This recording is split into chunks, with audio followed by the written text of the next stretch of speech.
Olá, tudo bem? Estamos aqui para iniciar mais uma semana de vídeos no nosso feed aqui no Instagram. E essa semana, na semana passada a gente falou sobre atualizações em algumas leis, né? Umas que versam sobre o exercício profissional, outras que não diretamente, mas que impactam também o exercício profissional do assistente social. E aí hoje, uma pergunta de uma aluna aqui no Instagram me fez ter a ideia de gravar esse vídeo, porque a aluna me perguntava o seguinte: professora, eu me formei há bastante tempo, mas nunca atuei como assistente social.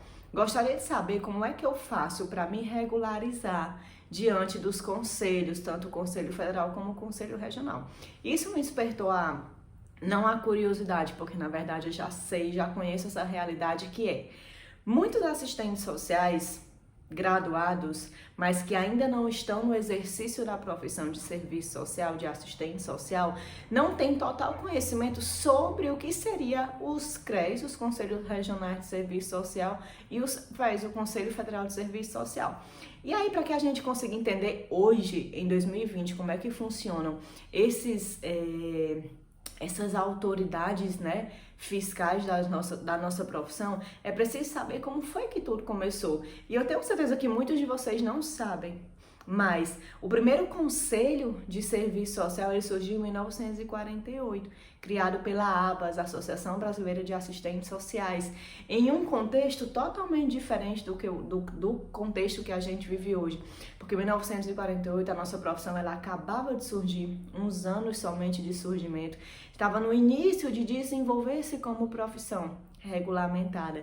E quando a gente fala de 1948, a primeira coisa que a gente tem que se lembrar é que naquela época as concepções acerca do nosso fazer profissional eram conservadoras e acríticas, o que fazia com que os conselhos também tivessem essa determinada postura. Afinal, a visão conservadora era muito reflexo do que era a categoria profissional naquele tempo.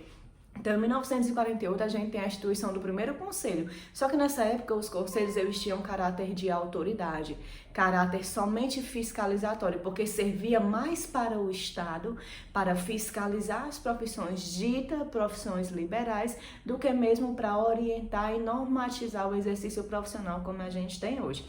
Uma curiosidade também é que nessa época não existiam os conselhos regionais de serviço social e o Conselho Federal de Serviço Social. Um pouquinho depois é que vai surgir o Cefas, que hoje denomina-se de Cefes, o Conselho Federal de Assistência de Serviço Social, que naquela época era Conselho Federal de Assistência Social, Cefas, e os CRAs, que hoje a gente conhece como Centro de Referência da Assistência Social, mas naquela época os CRAs, a denominação CRAs, servia para designar os nossos conselhos regionais, Conselho Regional de Serviço Social, de Assistência Social. Então veja como a gente muda a denominação com o passar do tempo, porque hoje nós temos CRES, Conselhos Regionais de Serviço Social, e temos CEFES, Conselho Federal de Serviço Social. A primeira grande mudança é perceber que agora nós sabemos que a nossa profissão não é assistência social. Assistência social é o quê? É uma política no âmbito da Seguridade Social.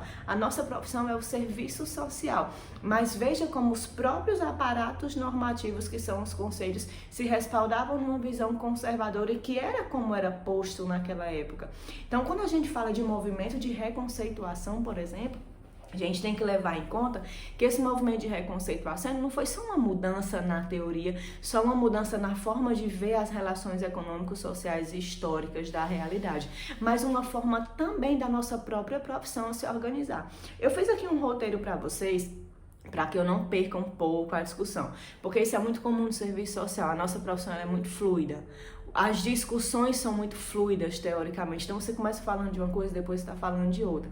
O nosso assunto de hoje é Código de Ética e Lei de Regulamentação, que são os aparatos normativos. Mas para que a gente entenda sobre Código de Ética e Lei de Regulamentação, a gente precisa primeiro entender como foi que se deu a elaboração, né? Como se foi pensado essas primeiras normativas, não só agora, mas sim todo o caráter histórico que a nossa profissão já passou. E aí a gente tem a contribuição da Barroco, que ela é muito incisiva, a Maria Lúcia Barroco, quando diz que de 1948 a 1975, Todos os nossos códigos de ética profissionais tinham caráter neotomistas e positivistas, ou seja, tinham caráter conservador. É um caráter acrítico, é um caráter ahistórico, onde as nossas representações profissionais não conseguem ver a realidade social como conseguimos ver hoje pós-movimento de reconceituação. Então a gente vai ter todo esse processo histórico de elaboração de vários códigos de ética para somente chegar em 1986, quando a gente vai ter acesso ao primeiro debate amplo. Esses debates eles começam a se ampliar mais ou menos a partir de 1983. Em 1986 a gente tem a promulgação de outro código de ética, o primeiro código de ética profissional que vai romper com a neutralidade profissional. Quando rompe com a neutralidade profissional, rompe também com a visão conservadora, com a visão ahistórica e acrítica. Aí você pode dizer que não existe mais visão conservadora na nossa profissão? De forma nenhuma. O conservadorismo ele ainda apresenta algumas nuances, que inclusive é chamado de neoconservadorismo por vários autores do serviço social. Mas é a partir de 1986 onde a gente vai passar a ter um código de ética com uma visão um pouco mais progressista se comparado com os demais. É esse código de ética de 1986 que vocês vão encontrar na prova de concursos assim. Qual o código de ética da profissão de assistente social que nega a base tradicional filosófica da profissão? Não tenha dúvida. Código de ética de 1986. De 86 para trás, todos são tradicionais, conservadores, acríticos e ahistóricos.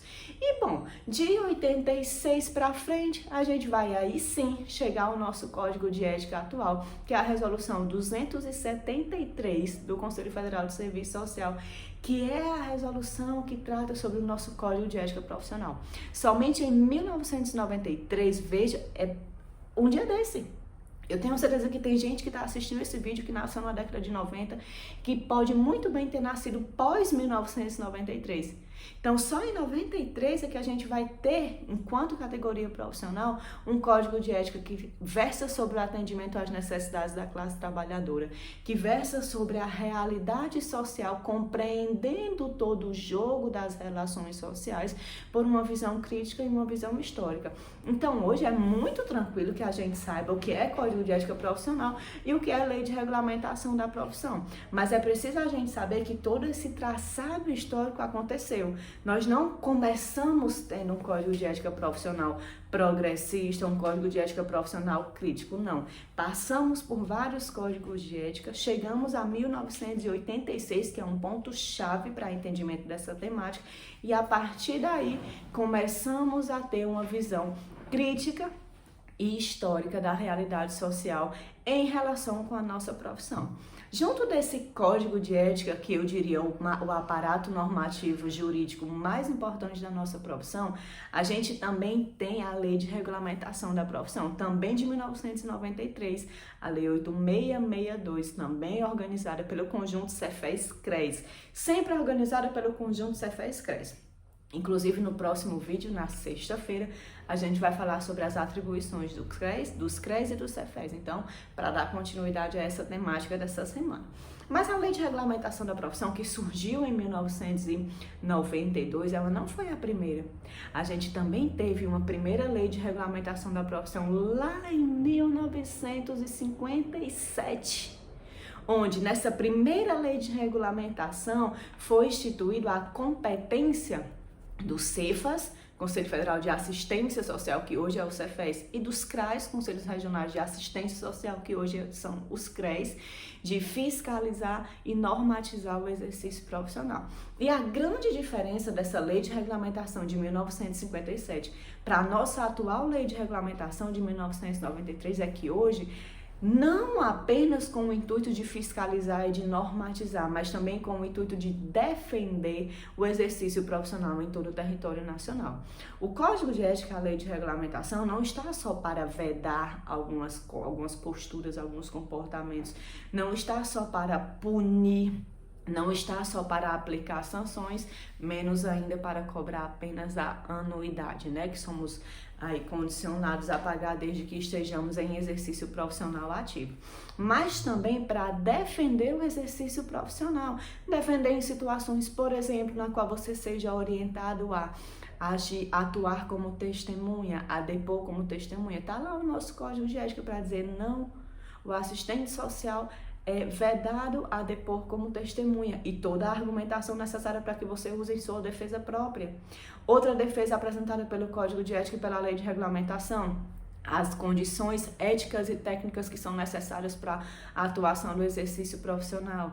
Então, às vezes a gente pensa que as legislações não têm tanta importância, mas na verdade tem sim, porque é preciso um aparato legislativo para que nós possamos argumentar e organizar os nossos discursos acerca da defesa dos nossos direitos enquanto assistentes sociais.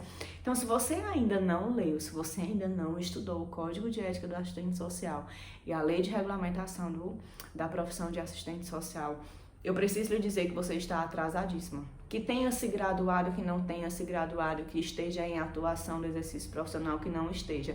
É condição sine qua non para um exercício profissional crítico, organizado, criativo e, sobretudo, competente, que você tenha em mente do que se trata os seus direitos, o que é a sua profissão, o que é que você pode fazer, o que é que você não pode fazer. E isso você só vai poder ter conhecimento através dos nossos aparatos normativos, Código de Ética Profissional, Lei de Regulamentação da Profissão e também as resoluções normativas do Cefes, que são várias, que vocês podem encontrar todo esse material gratuitamente no site do Conselho Federal de Serviço Social e alguns sites de conselhos regionais mais ativos de todo o nosso país. Então, hoje a gente começa a semana falando sobre aparatos normativos.